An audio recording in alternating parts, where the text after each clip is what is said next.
Salut à toutes et à tous et bienvenue dans ce nouveau débat de la semaine que nous retrouvons un mercredi sur deux.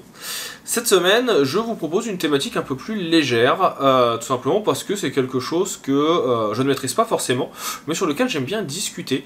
C'est tout simplement le principe de typo dans le numérique. Et oui, parce que pendant longtemps, la typographie, le travail de la lettre, le travail du mot, entre guillemets, c'était quelque chose qui était plutôt utilisé, ce qu'on appelle en print, et plus particulièrement à la main. C'est des gens qui venaient dessiner des lettres.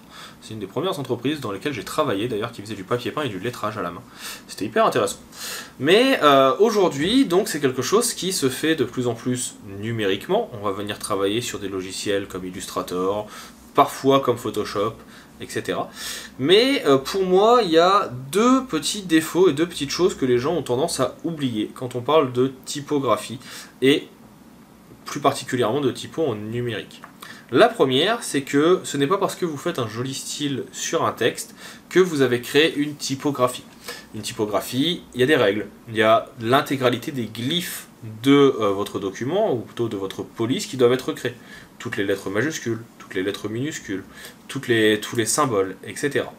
Et on a tendance en général à se dire typographe quand on a seulement créé un mot avec juste des effets spécifiques sur Photoshop ou autre. Je suis désolé de vous apprendre que vous n'êtes pas typographe. Vous êtes designer, mais vous n'êtes pas typographe. Si vous avez créé l'intégralité de la police, par contre, pour moi, oui, vous l'êtes. C'est peut-être une unpopular opinion, c'est pas grave, c'est la mienne. Si vous n'êtes pas d'accord, vous pouvez toujours me le dire juste en dessous. Autre petite chose sur laquelle je voulais revenir aussi, j'en avais déjà parlé sur la vidéo sur les droits sur internet, mais je trouve que c'est important de revenir dessus, parce que je vois beaucoup de gens qui font n'importe quoi avec les polices et les typos en ligne. Vous êtes nombreux à utiliser un site qui s'appelle Dafont. Mesdames et messieurs, je vous invite à le bannir de vos cytothèques.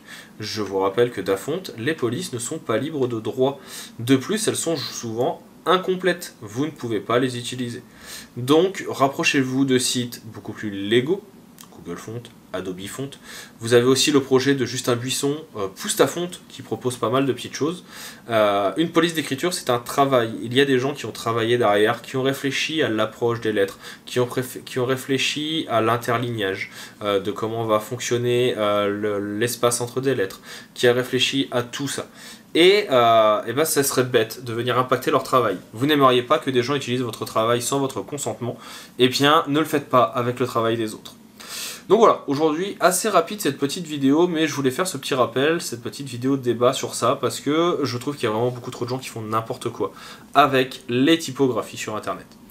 Je sais que vous ne serez pas forcément d'accord, n'hésitez pas à me le dire dans les commentaires, on est là pour en discuter. Je sais que vous êtes quelques-uns à bien aimer ce format et à échanger avec moi. N'hésitez pas non plus si vous avez envie à me proposer des thématiques, parce que là j'ai quelques thématiques encore d'avance, mais c'est toujours intéressant de savoir vous de quoi vous avez envie de discuter.